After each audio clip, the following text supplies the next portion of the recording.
Daniel, and welcome to my YouTube channel. We here at the channel are continuing in our series of videos with respect to inspiration, education, information, guidance, advice. And I mentioned in a previous video about the beginning of Parshas Deuteronomy 21. And it makes provision about a man who has two wives, which was common in those days. And he loves one and he hates one. And he's unable to give the right of the firstborn son. He has a firstborn son as a double share in his inheritance. He can't give the right of the firstborn to the son of the beloved wife ahead of the son of the hated wife, who's the firstborn. This is verse 16 of chapter 21. That right of the firstborn, inviolable. He gets a share no matter what. The Torah is teaching us that rivalries don't matter. The fact that one wife is your favorite and the other one is not so much, irrelevant. The fact this is what you want to do, irrelevant. The law is the law, the halacha is the halacha. And the fact that the father harbors a dislike for the mother of the firstborn, irrelevant. He's the law is very clear. He cannot deprive his firstborn son of his rightful share. Now, in forbidding the father to give over the firstborn's right, the Torah uses a puzzling term. It says he is unable to do so. And so I'm thinking, why unable? Why can't he just say he can't? Why unable? And it was Rav Eliyahu Meir Bloch who explains this concept with an analogy. Someone standing on top of a very high roof, very high off the ground. And someone yells to the man, jump off. The man on the roof is not going to say, no, I'd rather not, or I don't feel like it, or I don't want to. The man's going to say, I can't jump off the roof. Now,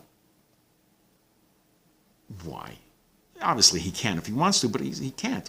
Why? Because he knows for a certainty the consequences. If he's up on the roof and he jumps off, it's almost certain that he's going to die or at least be horribly mangled and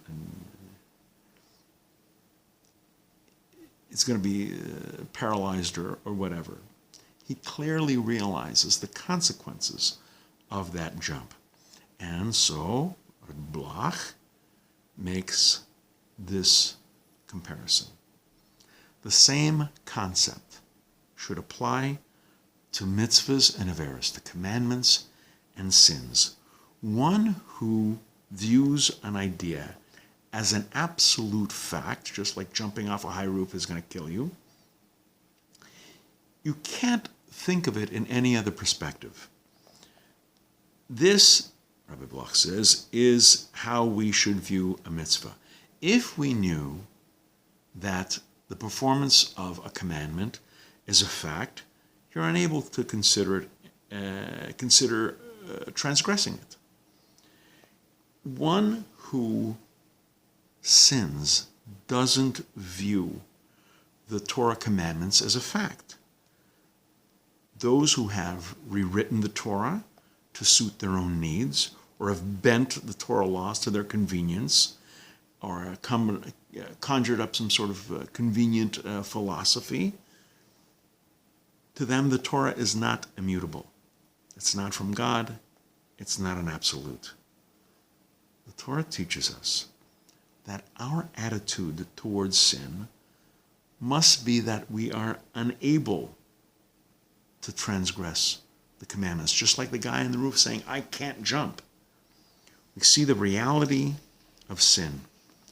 And, just like the guy on the roof, we are acutely aware of the consequences.